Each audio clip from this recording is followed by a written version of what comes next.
Couldn't have picked a better day. We got lucky. We're live. Hey, it's Jordan. I am here in New Brunswick, New Jersey, at Rutgers University. It is one of the oldest colleges in America, and faculty, adjunct professors, postdoc researchers, faculty of all kinds are on strike. This is day 2. Students are out with them on this campus, but several other campuses as well. The faculty have been without a contract basically for a year, almost a year now.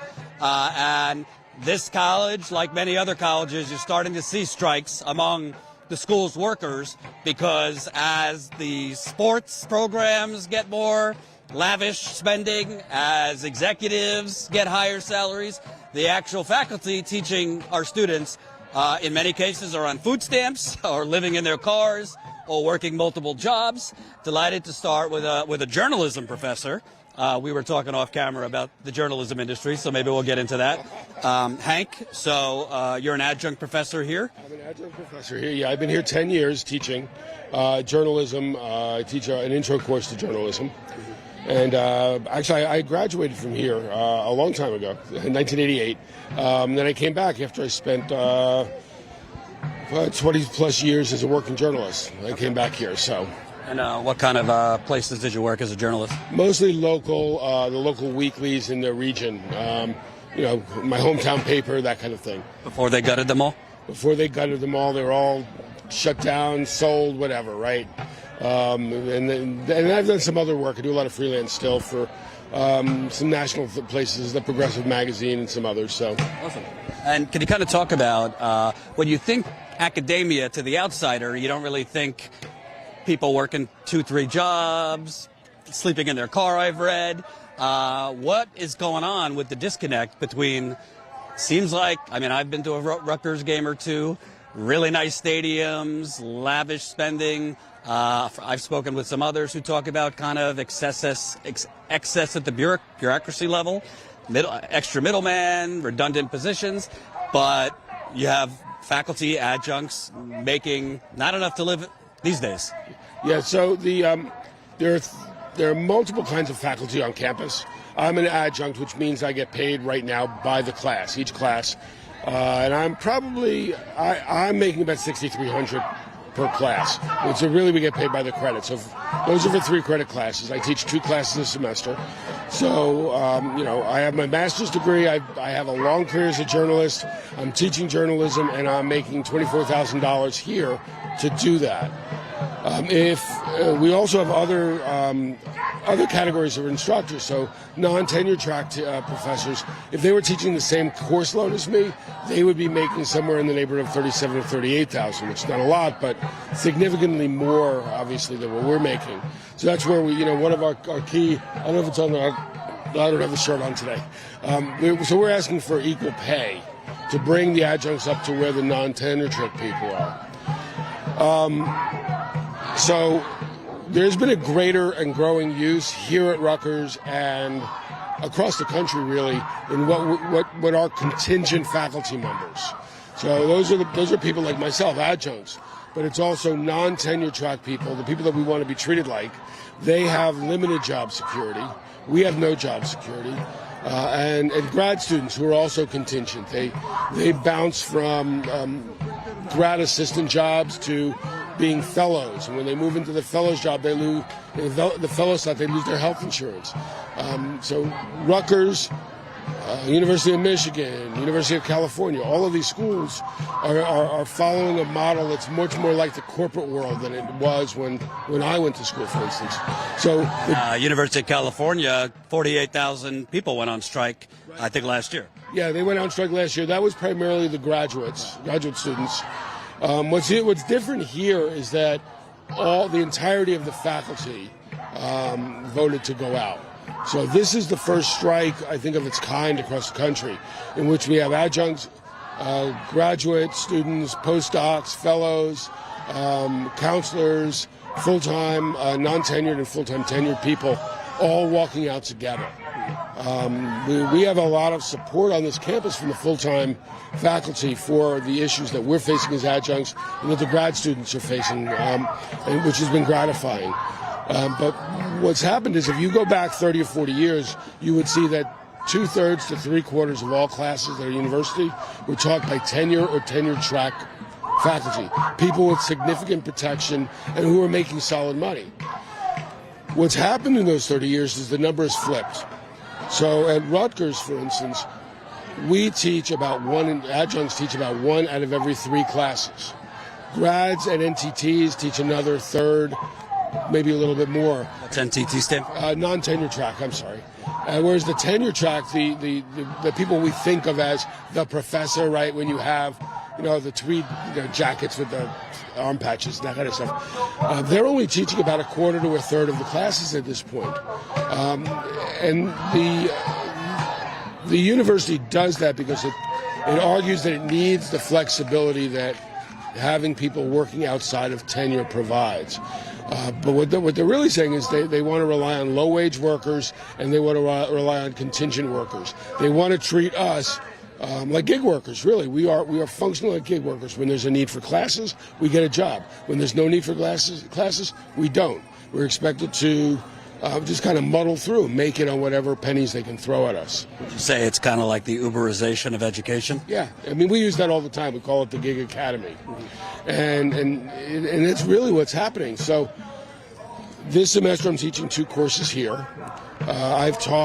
I teach at 2 other schools. Usually there were no classes available for me at the other schools, so I'm functioning on 2 classes for the entire semester. Sometimes, though, I teach as many as 7 or 8 in the semester at all 3 schools. It depends on what's available. And when something comes available, what am I going to do? I have to take it, even if it means taking on too much work to kind of fit into a normal person's schedule. That has a real impact, not just on me, which is a huge impact. And I'm lucky because my wife has a good stable job with good health care. So it puts me, I think, in the minority of adjuncts.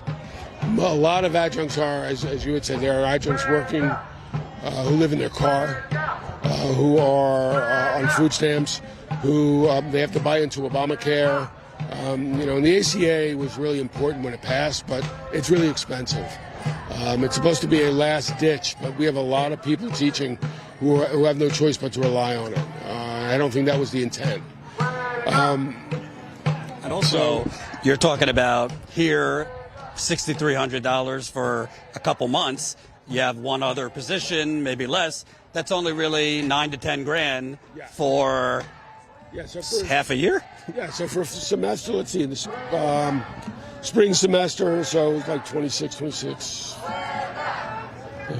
I probably earned $22,000 to teach 6 classes in the spring. Okay, yeah, $40,000, but this is New Jersey, right? New Jersey. Some of the highest taxes in America. Highest taxes, but also just in general the highest cost of living. It's like 3rd. The living wage is generally marked for a person who's not married, for a person, without kids. It's you have to make $40,000 to $45,000 a year just to survive. That's without having much of a life beyond paying your bills, right? So, but the impact that it has on us also translates into an impact on students. And when we are stressed out like that, when I have to teach a class, get in my car, drive an hour to my next class, it leaves me no time to sit down after class and meet with my students. And they deserve instructors and professors who can meet with them, who can mentor them, which full-timers usually can do. But as with every other job, even with the medical profession, where the insurance companies are squeezing doctors and shortening doctors' visits and requiring doctors to meet more and more people over the course of a day, we're in the same boat. We are teaching more and more classes in a day. We have a great inability to meet with students beyond that. And that's a real problem, I think. That's a real problem. So individual students don't get individual attention often. And the best and the worst students all need some of that. So one of the reasons I'm out here, one of the reasons that I voted to strike and I'm on strike, is that I think my pay I should be paid well enough so that I don't have to run around the state of New Jersey just to keep up with my bills. I should be paid enough so that I can spend the time and help every single one of the students that I have better their writing, better their interviewing skills, better their journalism, and potentially find jobs in the field or whatever field they want to go into. So there's that. Now, I also think, because I'm a journalist, I mean, I think, journalism industry, my audience knows what I think. Particularly if it's a corporate outlet, you're screwed.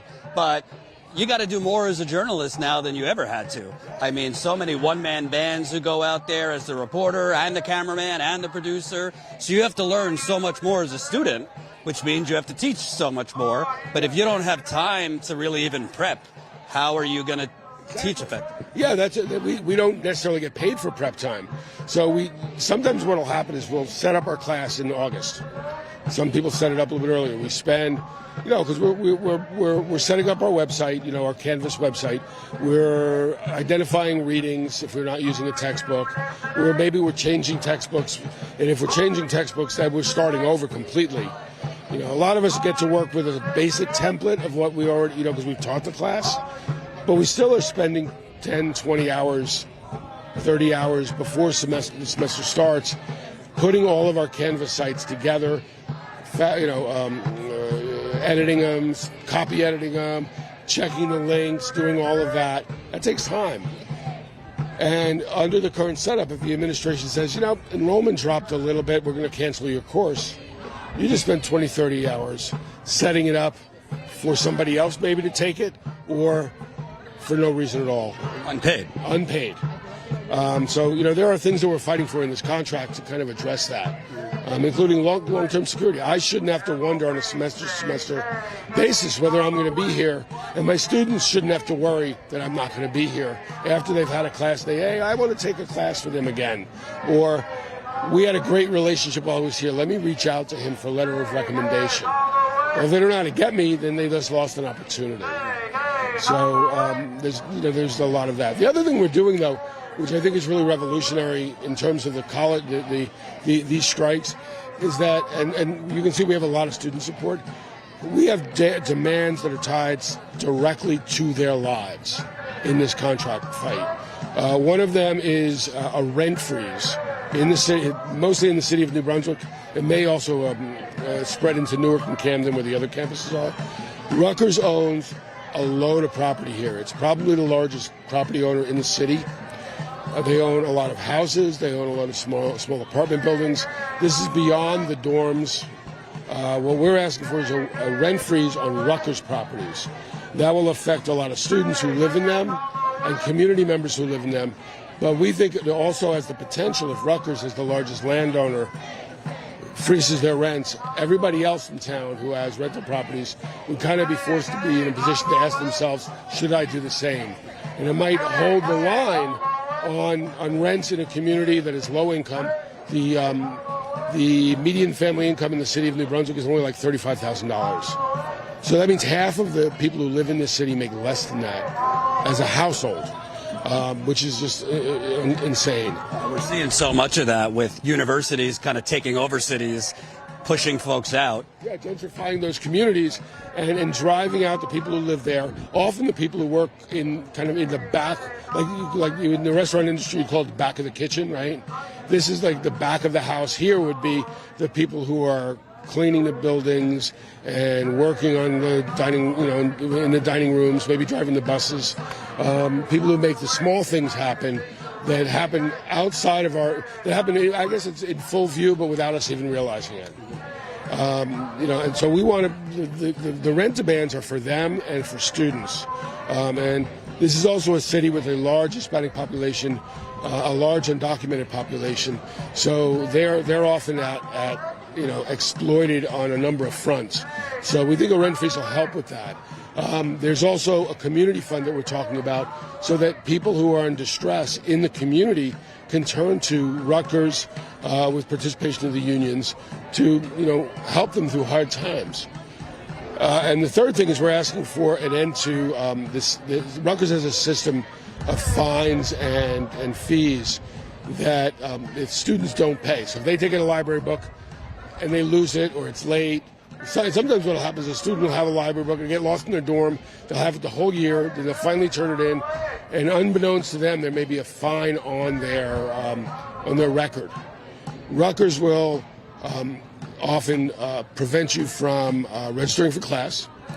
It might prevent you from getting parking permits if you're a commuter. It might withhold your graduation, and down the road it could withhold your transcripts.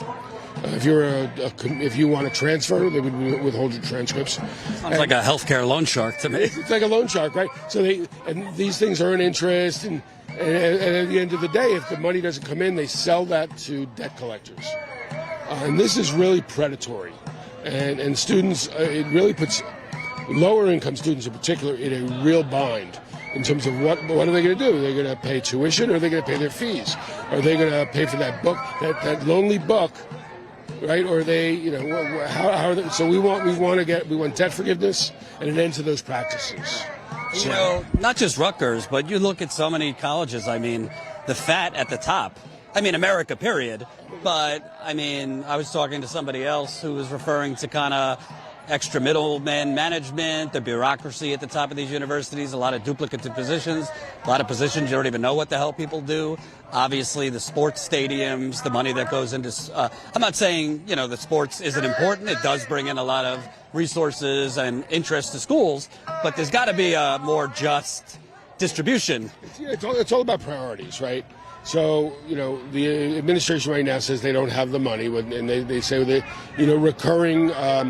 recurring revenue is not keeping up with what we're spending. That's BS. They're running, essentially what they're running is a surplus. Their surplus is almost $900 million. And it's been growing, which tells me, as somebody who's covered municipal budgets over the years, that they are taking in more money than they're spending. It's not, it's so that the picture that the president is painting is absolutely false. The question here is not should you spend the money, it's how are you spending the money. Right? They could make us whole as adjuncts. They could offer the grads what the grads deserve without really doing much aside from spending money in the right places. The football program, the sports program in general, is running a deficit, but they can't give us money. They have to redirect their priorities in the right direction. What do you think of the talking points? The devil's advocate position is, well, we'll give you money, but we're going to have to raise tuition if we give you money. They're going to do it anyway. Let's be honest about what's happened over the last 50 years. The public institutions, governments, state and federal, have gutted the system that they used to have. They used to provide a lot of funding directly to the colleges and the universities, which helped keep those tuitions down. But over the years, tuition just keeps going up. They will find another reason to raise tuition. Right now, though, they want to blame it on us. They want to make tuition about us. Adjuncts, our salaries, adjunct salaries, university-wide right now, make up less than 2/3% of the total budget. Yet you said 1/3 of the teaching positions. Yes. So if they doubled our salary, everything holds steady. All right, so we're at 1%. Big deal, right? It's pennies. They're talking about saving pennies on us, blaming us for anything that goes wrong, but dumping loads of money into facilities, sports programs, and whatnot. I don't begrudge anybody the salary they get. I don't begrudge. I'm a basketball fan. I love watching Rutgers basketball.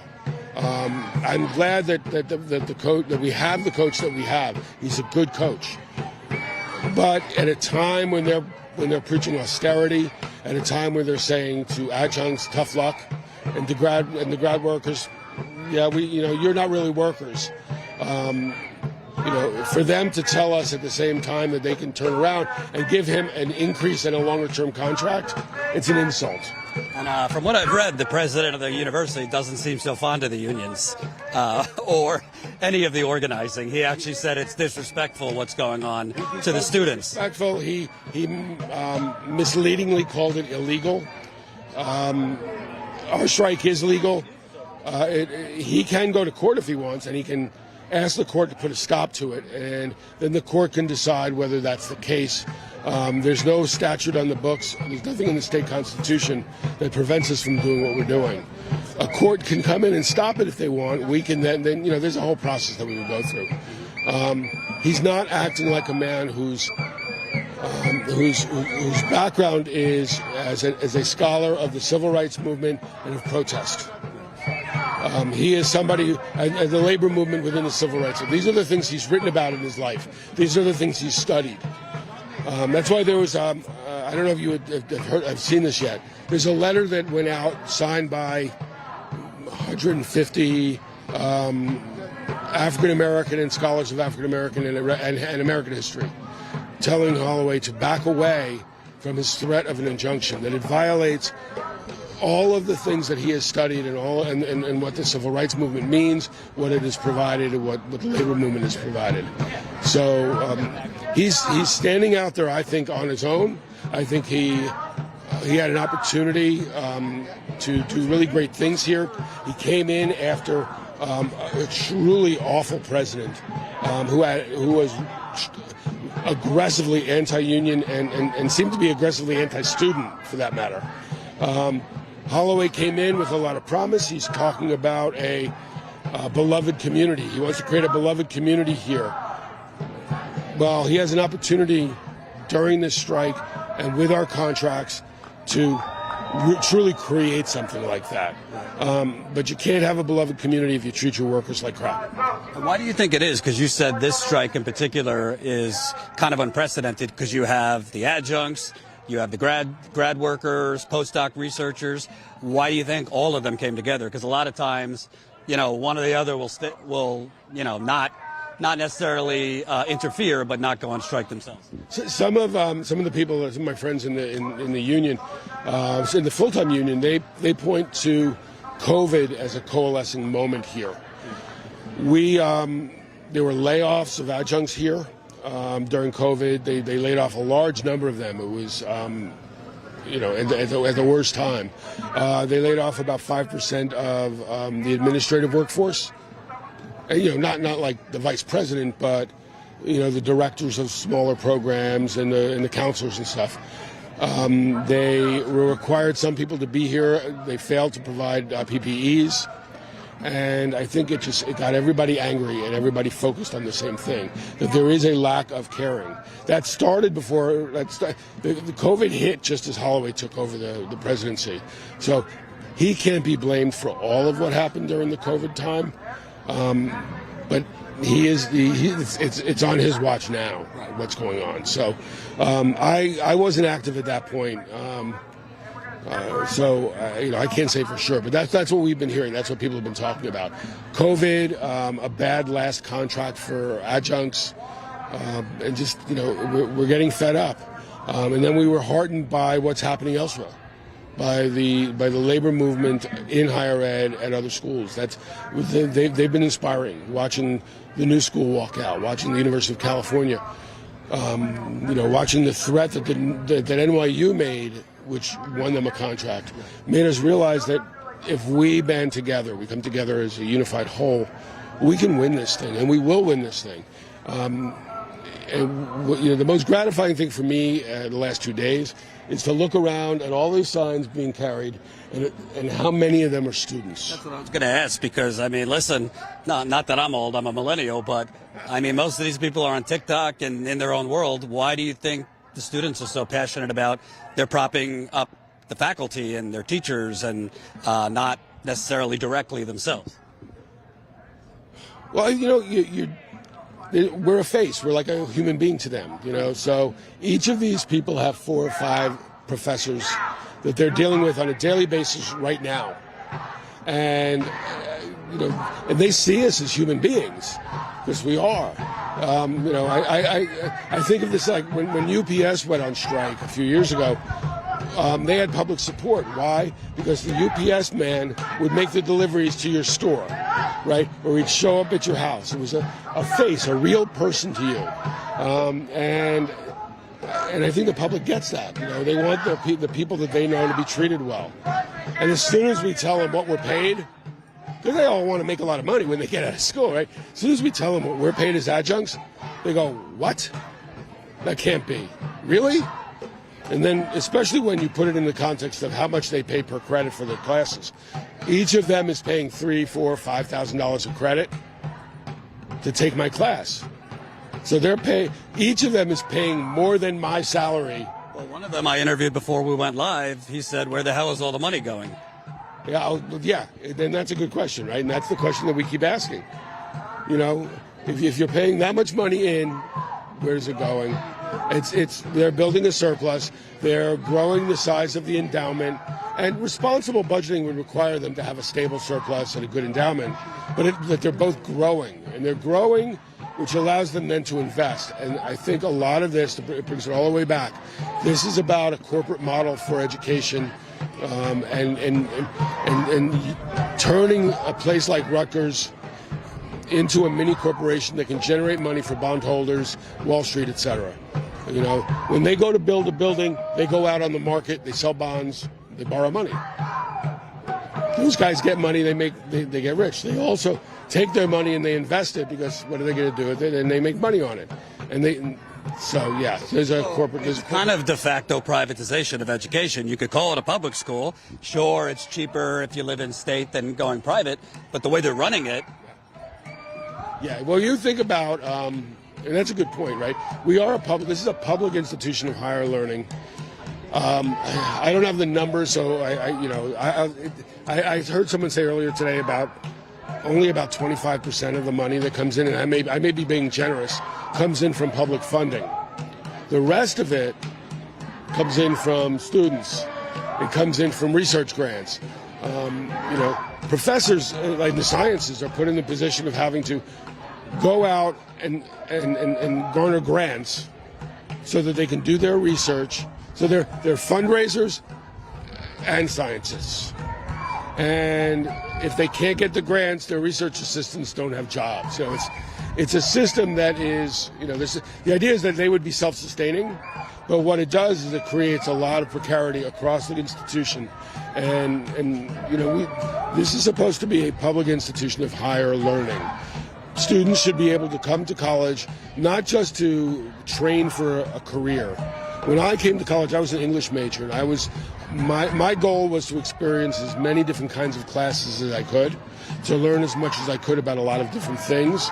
Not every student knows what they want to do when they graduate high school, and we shouldn't assume that they do and funnel them into a major and just so that when they walk out of here, they're just another cog in the system of capitalism. They should have the opportunity to explore.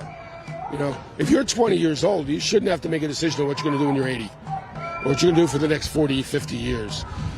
Not yet. We should be able to give you a couple years before you have to make that decision. Which sucks also, because then, I was a communications major, but I wanted to fuck around and take business law, but I needed 2 precursors or prerequisites, and if I took those, then I wouldn't have enough time to take the classes so it's kind of like you're paying all this money, but all these arduous rules that you can't experiment and dip your hat into different things. Yeah, there are those two, and I see them.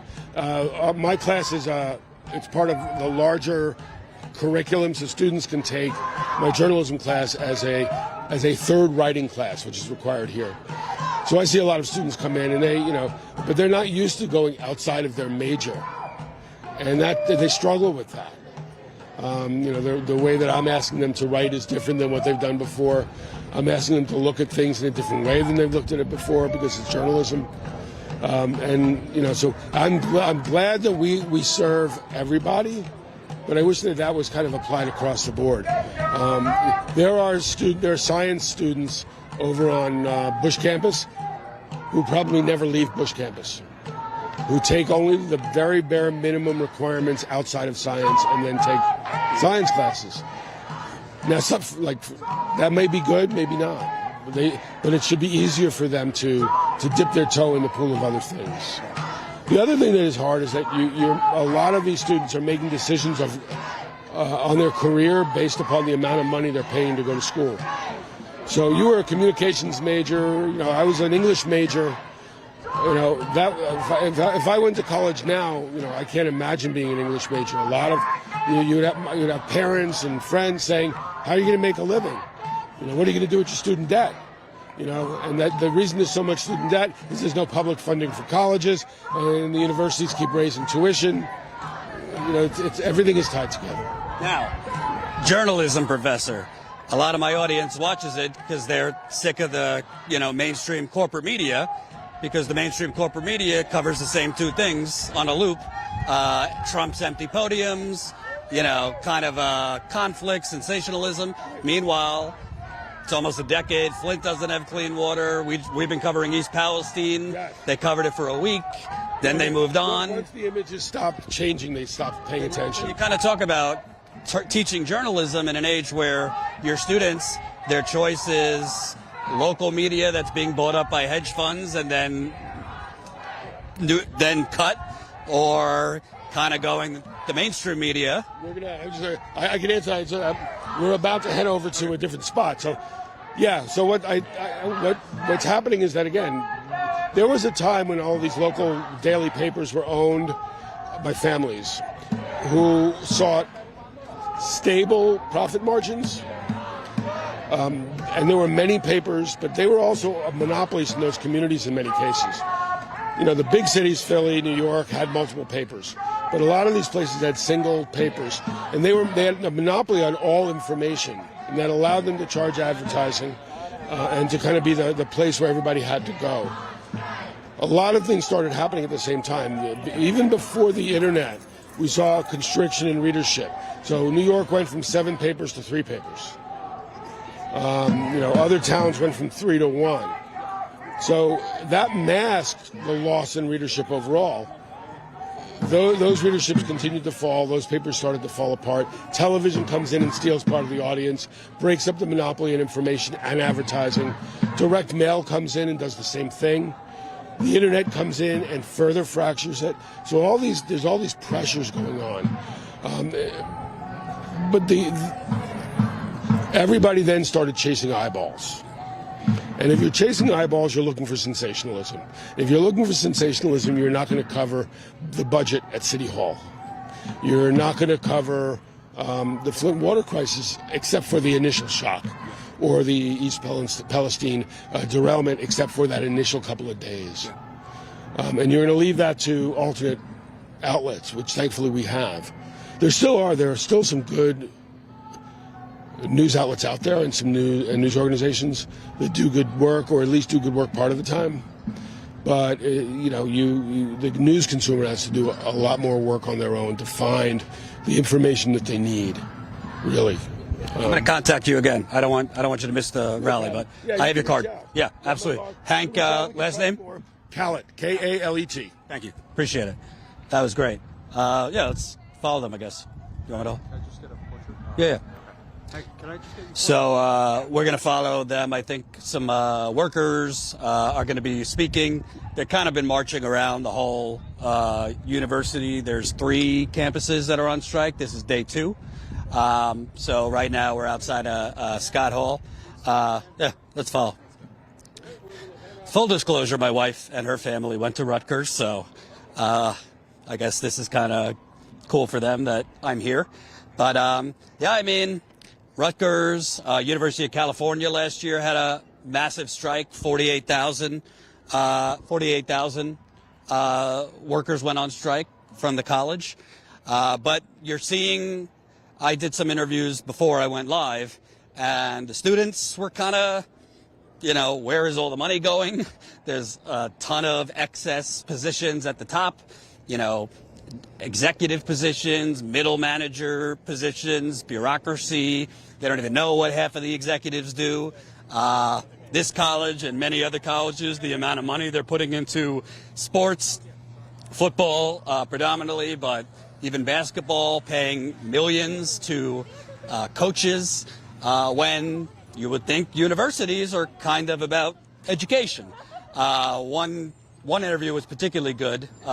You might see it on Breaking Points, but I asked students who are kind of Gen Z, you know, what do you think? Are you screwed? And boy, did they answer. These students know They're not graduating into, you are the dream or whatever bullshit you were told at your college graduation speech, if you went to college, that is. So, yeah, it's interesting. We don't really cover education a lot, but you are starting to see, in terms of the labor movement, a lot more strikes and a lot more organizing in education. And that's because they're paying them nothing. I mean, just Hank, who we were speaking with, an adjunct professor, he's got probably, I would guess, 20 to 30 years of experience in journalism, local papers, and he's making, 20 grand for 6 months. So that's 40 grand. 40 grand in New Jersey or New York, good luck. $15 minimum wage in New York or New Jersey might as well be $7.25. Just to pay for parking anywhere, forget it. So yeah, it's definitely interesting, and it's cool. There seems to be more students actually out than faculty, even though faculty are the one on strike. So it's pretty cool to see all the students supporting. I don't want to be a Debbie Downer to the students and be like, oh, I'm glad you have a hope now. Wait till you're out. But it's encouraging to see so many students are out for the faculty. And it's interesting because one of the students I interviewed was saying, honestly, the best professors I've had were the adjunct professors, not like the full-time professors. We can go. You're watching us on the move. I think they're going to give speeches, right? Yeah. So there's 3 unions that are part of this strike. I believe a 4th one is currently contemplating joining the strike. You see some of the shirts say an injury to one is an injury to all. Students, staff, faculty, grad workers. If you don't know, Rutgers is one of the oldest colleges in the country. 1766 it was founded. It's got 67,000 students. They are not the only university. University of California, which is a massive multi-campus college in California, obviously went on strike last year. That was almost 50,000 workers for a lot of the same issues. And listen, you watch Status Coup, so you know how fucked up this country is. But and smash the like button, by the way. I don't know how many people are watching, but it's bad enough you got nurses working multiple jobs. You got Amazon workers on food stamps. Walmart, by the way, which is already a terrible job. No offense. Now they are trying to automate. That's another thing. One of the interviews I did, we were talking to the students, and they were saying basically the American dream is dead because there's going to be no jobs in 10 years. They're starting to automate so many things. I don't know. You see news articles, right? You see news articles writing stories like it's a good thing that, the first workerless McDonald's. Walmart just laid off a bunch of workers. Amazon has been laying off workers. So I think COVID, as well as just kind of Gen Z starting to get information from outside of mainstream media, they're starting to wake up. And even though the students are not necessarily they're not striking for themselves necessarily. This is a faculty strike. They're out because they know it affects them if their teachers are sleeping in cars or on food stamps, etc. So let's follow the students. It's a lot of people out here.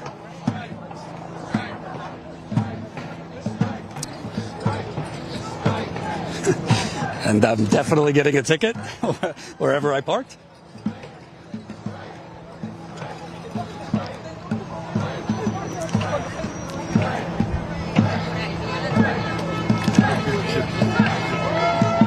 Smash the like button.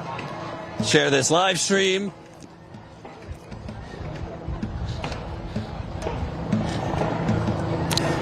So I'm pretty sure there's going to be a few speakers coming up somewhere around here, so.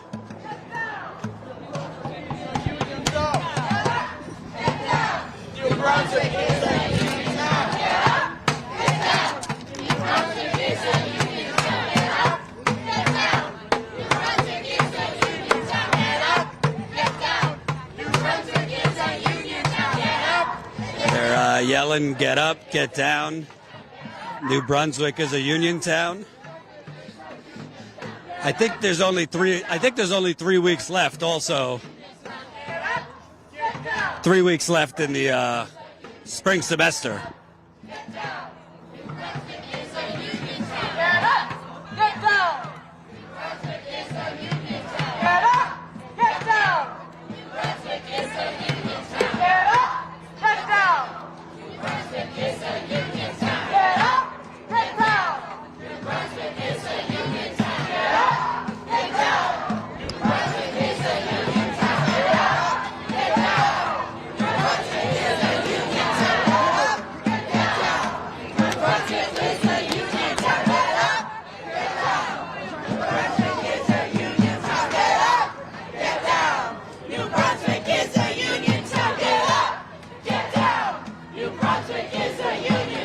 And the overall strike is 9,000 workers, but it might be more because a fourth union might be joining the 3 other unions that started this strike yesterday.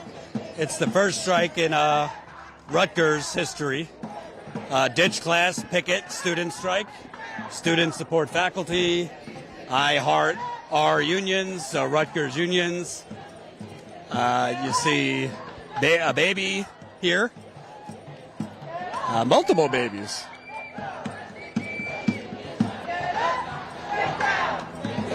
I'll interview folks kind of when folks aren't moving as much.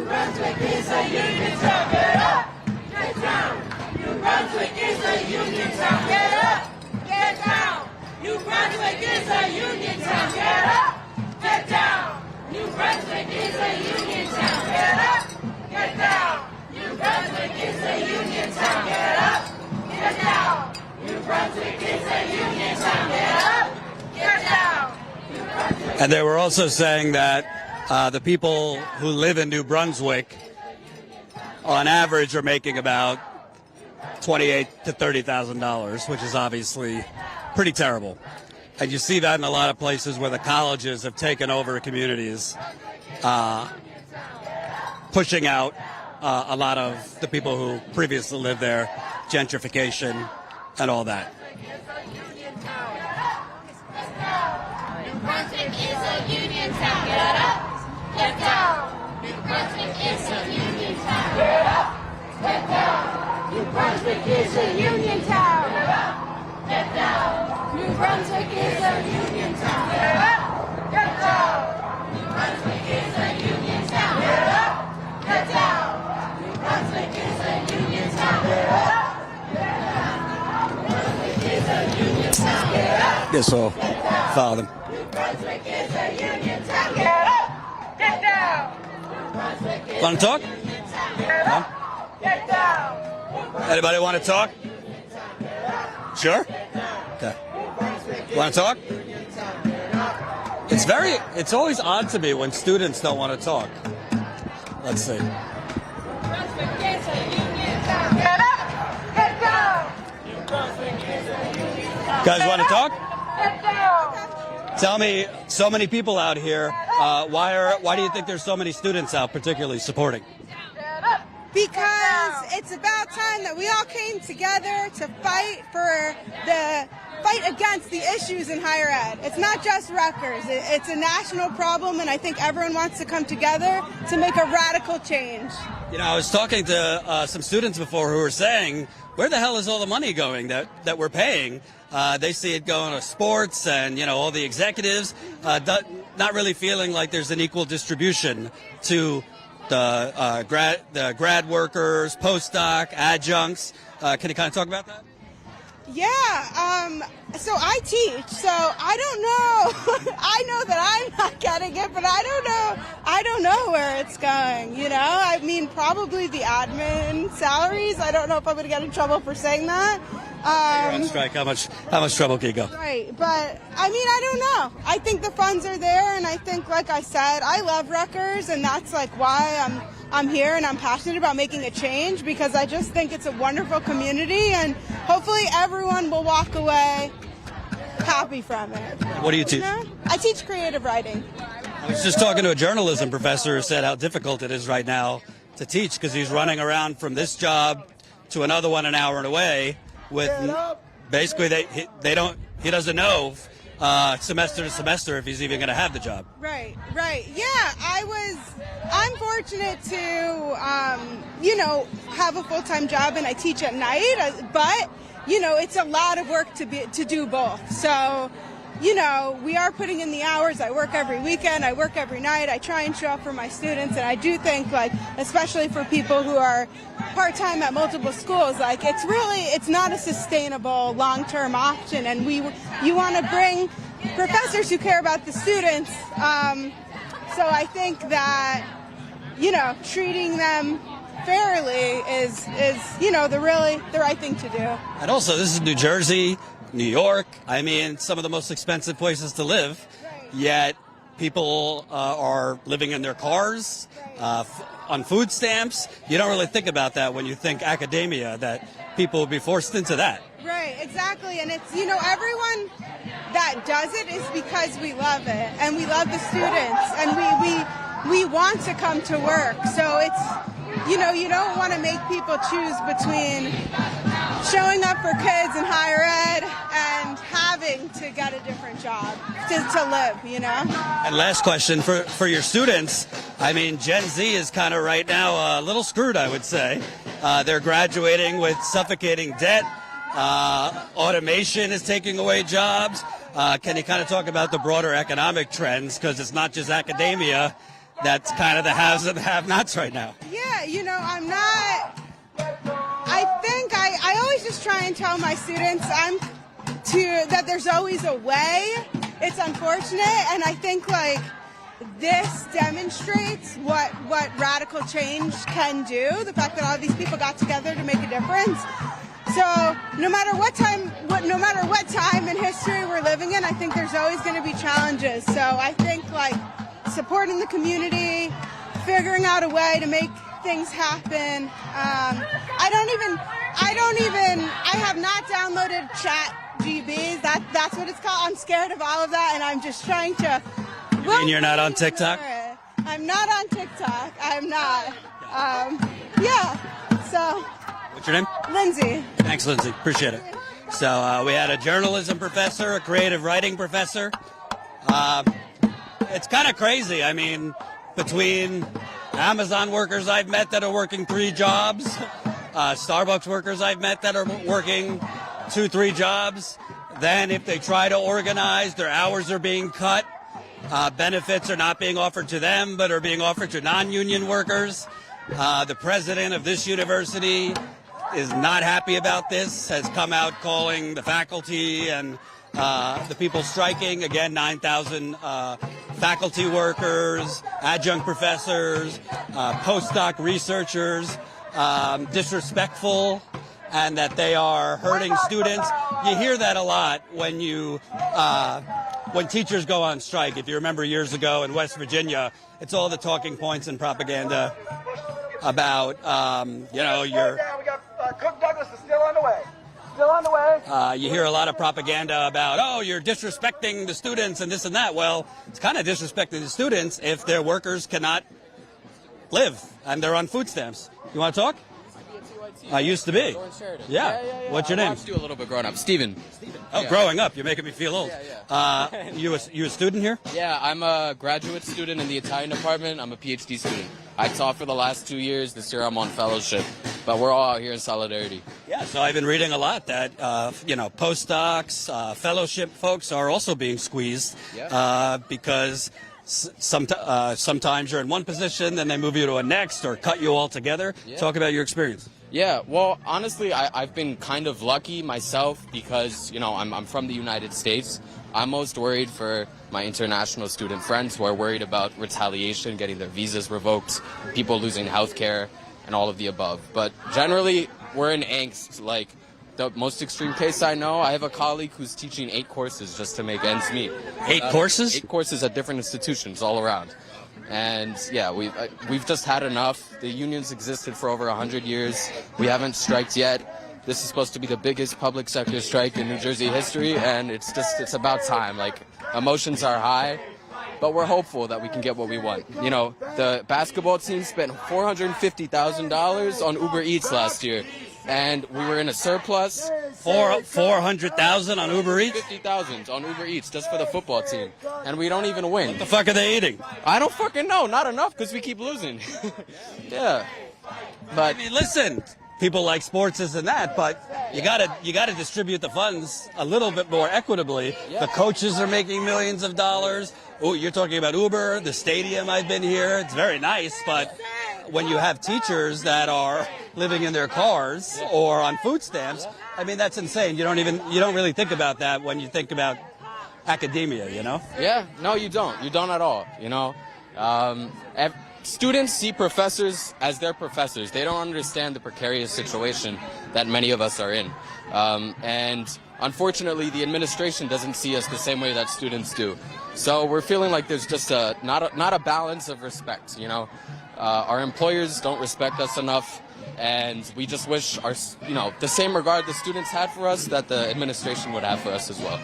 And also, I was talking to a journalism professor who was kind of saying it's kind of being run, these colleges, like the Uberization of education, where they're just, all right, you don't want to be an adjunct for this shit amount, we'll find somebody less. They're treating them or paying them like gig workers, which ultimately doesn't that just affect the students the most? Yeah, the whole system is screwed up. Like, my mom is an adjunct professor. She's taught art since the 80s. And she had to take time off when she was having a kid, had a gap in her resume, even though she's ultra qualified. She's been, stuck between schools all over. And there's no health insurance, there's no job security, even though you may be teaching more courses than a tenured professor. So the whole system is just rotten to the core, and we need to change this. But I'm hopeful because it's not just Rutgers. Columbia, Temple, UC schools, they've all been protesting. So California last year. Yeah, California. I think a school up in Vermont right now is protesting as well. So, yeah. I don't want to be a Debbie Downer to the kiddies here, but Gen Z, it's tough sledding when you graduate.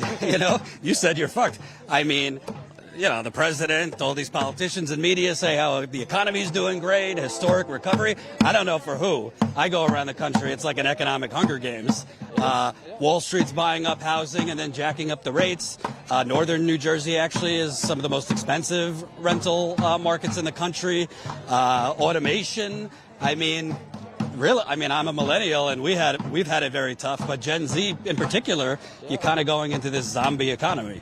Yeah, unfortunately we are. And sometimes the Uberification is actually literal in the sense that we're technically, I don't even know if I should be saying this on camera, but we have to sign our lives away to the university.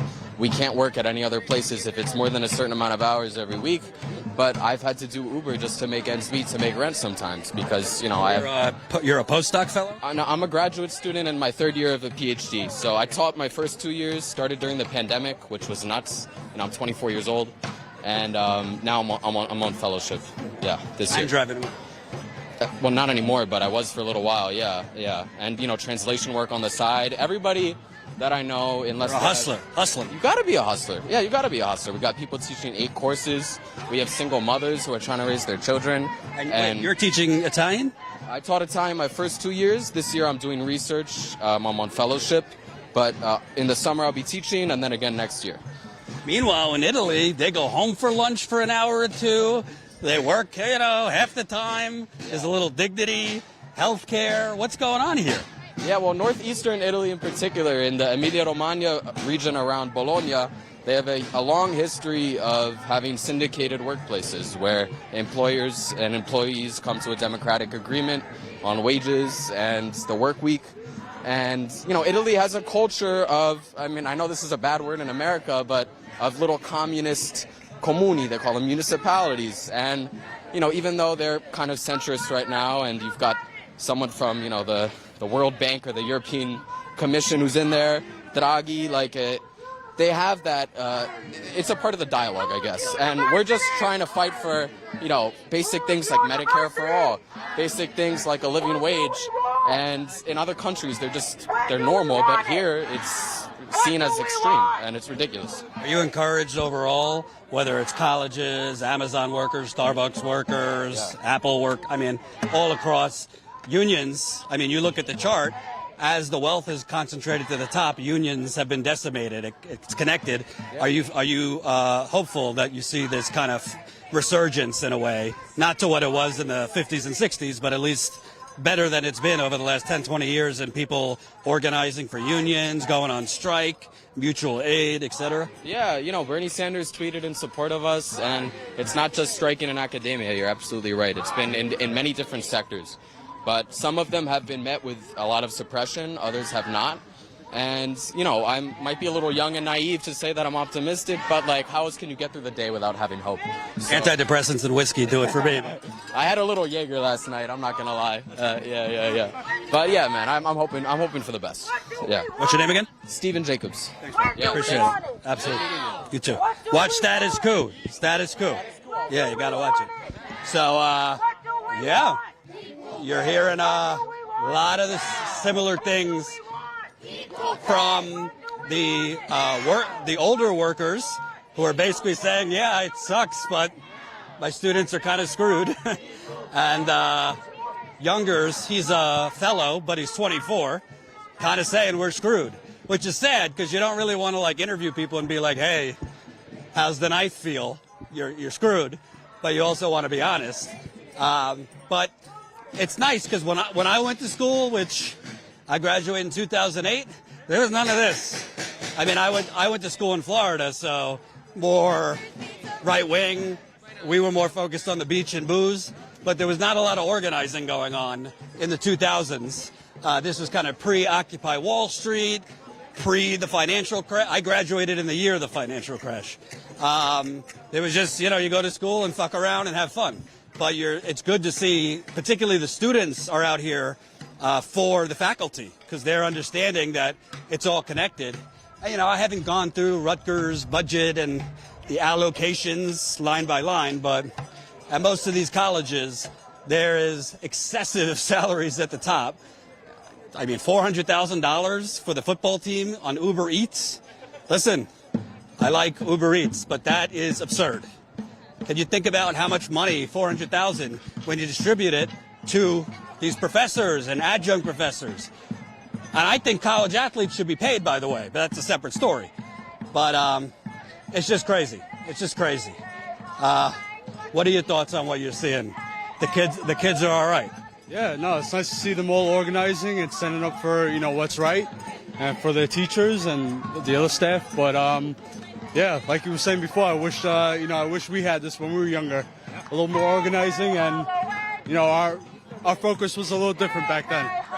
Like Occupy Wall Street was a great thing, and there was a lot. It was organized, but they were all about oh, we're leaderless. No leaders. You need some leaders. You need some leaders. It was more like a communist utopia without leaders. And of course, Michael Bloomberg back then sent the New York City cops to beat their heads in. We know how that ended. And then the Bernie wave, and now the post-Bernie wave, and everybody, a large swath of the left is pissed at Bernie, and, I'm checking out of politics. But the bottom line is, even if it's cheesy in your mind, it really is not me, us. Whether you like Bernie or not, this is effective. You strike after strike. I've been on the ground covering the John Deere strikes. We went there 2021. They won, the John Deere workers who went on strike. We covered the Buffalo workers the Starbucks workers in Buffalo. They won. Their first historic union in Starbucks in Buffalo, and we see how Starbucks has responded. Staten Island, we were out there for a year covering the Amazon workers. They won. Still don't have a contract, but they're a recognized union. This country did not become such a capitalist cesspool overnight, and it's not going to change overnight. But nothing is going to change, particularly if the young people, and it's not all voting, by the way. I hate when I hear just vote. Well, people have been just voting, and we know not a lot changes, even when you just vote. I'm not saying do not vote, but what I am saying is you have to do things outside the electoral process, which is this.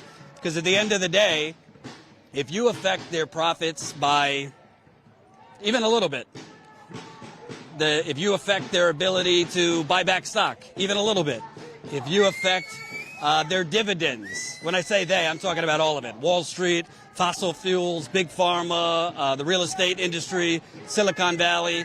When people organize, there's more of us than them. But unfortunately, the capitalist class and the establishment, they're so good at dividing people along race, class, Democrat, Republican, you name it. So that's why it's great that, I feel like I'm only 36, but it's great to see young people out here because they are the least jaded. They will eventually get jaded. That's just life. But it's great to see them out. I think we're going to wrap up soon because I don't know when they're speaking and I got to get home soon. But we did do some interviews before we came live. I'm hoping they'll be on Breaking Points. One of them was great. It was two students just letting it out how fucked they are. Another one was with another adjunct professor. But yeah, I mean, it's great to see these students. Let me see if there's any comments. I also want to leave enough room because Lewis will be live. Lewis will be live probably around 5:30. I'm not sure what time yet, but let me read some comments.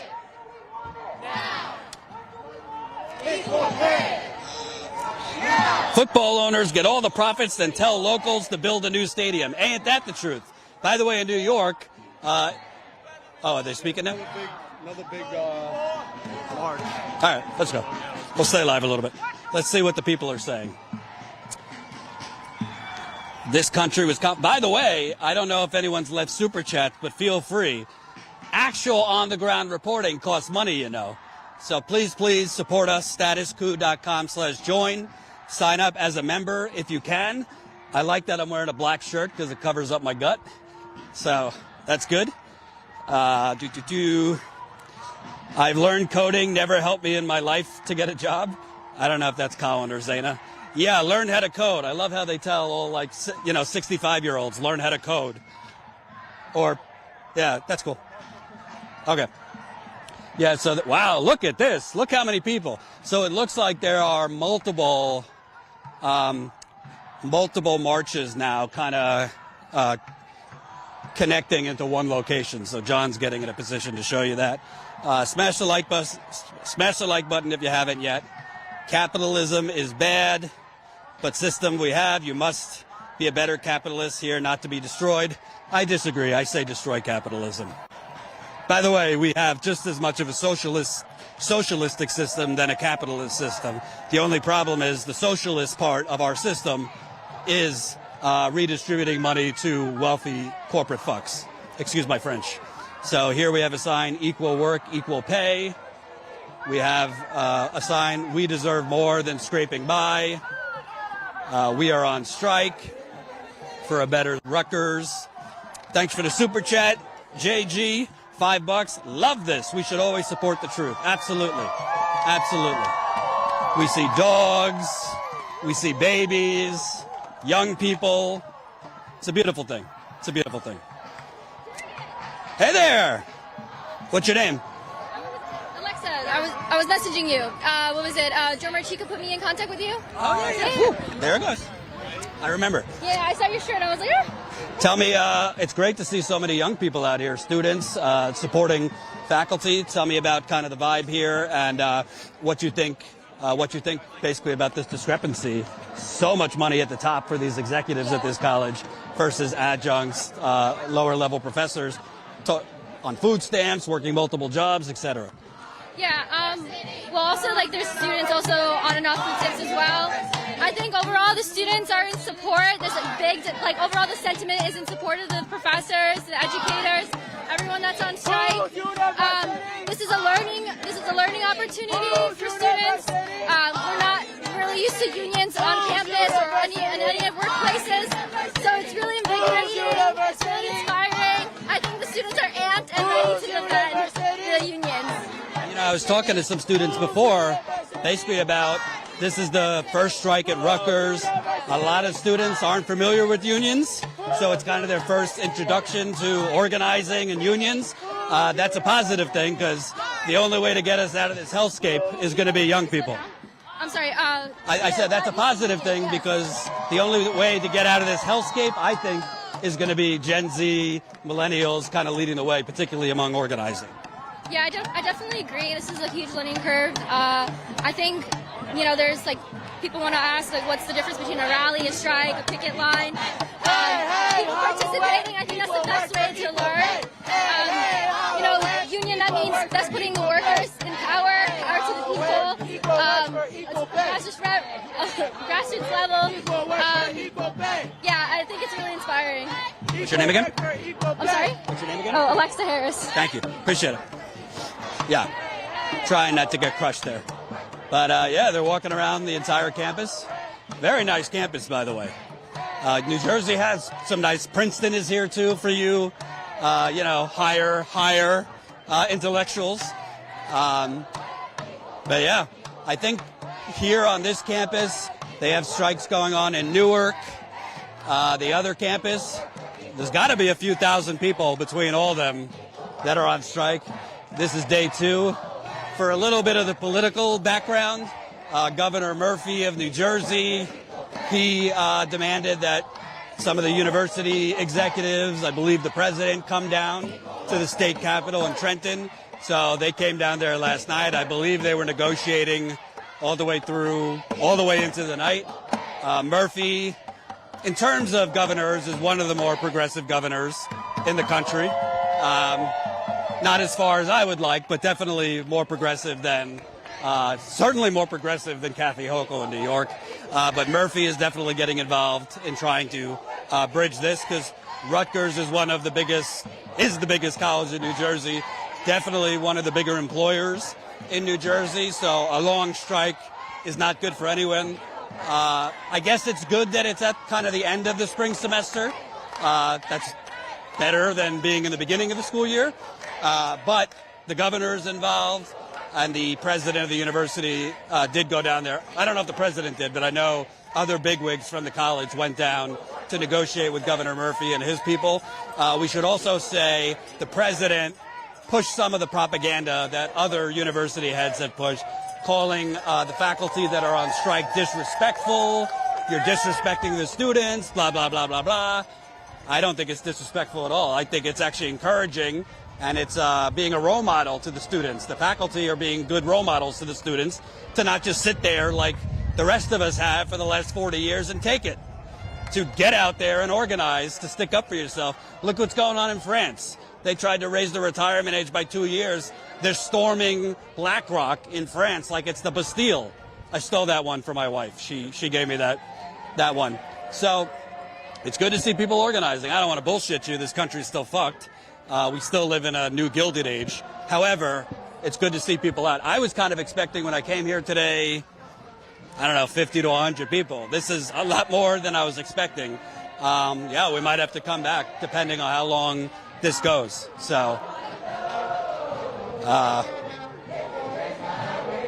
so they're singing, I Want to Know If You'll Be My Girl, but mixing, I Want to Know If You'll Raise My Wage.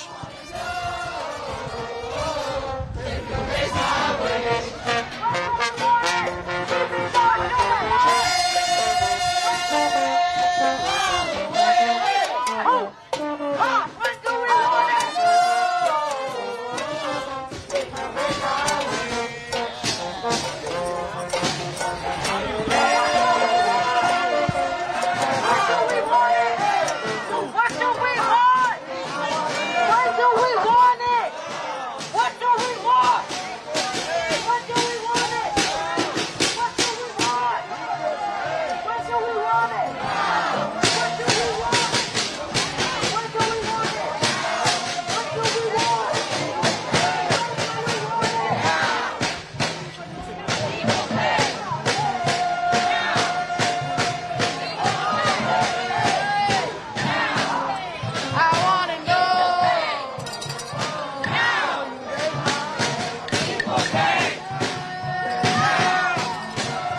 the way, Rutgers across all the campuses has 67,000 students.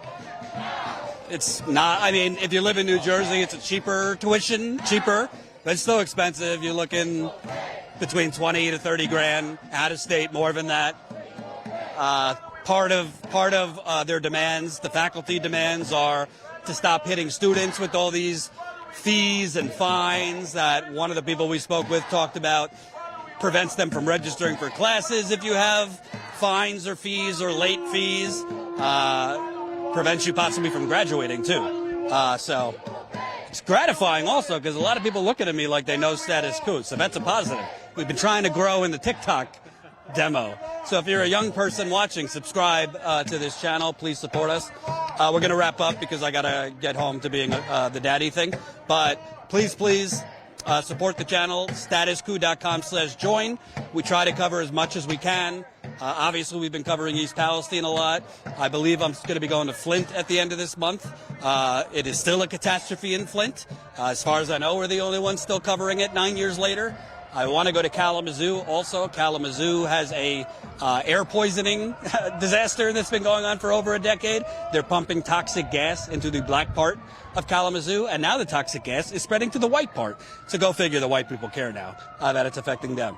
We're also, I can't get into it, kind of investigating some things on the East Palestine derailment. Some things that I think are pretty scandalous. So I'll leave it at that. But please support us. If you're already a member, thank you. If you're not a member, sign up, StatusCoup.com/join. We want to cover as much as we can. It's expensive. John behind the camera, Lewis, Colin behind the camera, Tina, Ron, Kim, who else? Steve. You know, we're trying to expand, but we don't have any money from the endowment at Rutgers, from Norfolk Southern, any of the fuckers buying off the Democratic or Republican Party. Our funding comes from you. So if you got $5 to $10 a month, StatusCoup.com/join. There's some interviews we did that weren't on live. I believe they'll be on Breaking Points. I'm not sure yet. If not, we'll air them here. They were both really good. And that's it. I don't think this strike is going to end overnight, so we might come back here. But overall, between the three campuses, there seems, by my count, there has to be a couple thousand people protesting. I thought I was going to come and there might be like 50 to 100, but this was, between this campus and the other ones, there's a couple thousand people. So it's really, really encouraging to see so many people, particularly the young students out, because we get this kind of stereotype that, oh, kids, they're just on their TikTok. No, they're out here. And they're doing stuff and they're speaking up, which means that they're not going to just be doormats when they graduate. Let's hope. So thank you for watching. Lewis will be live. I don't know when they made the Lewis. Let's see if they scheduled it so I could give you the right information. 222.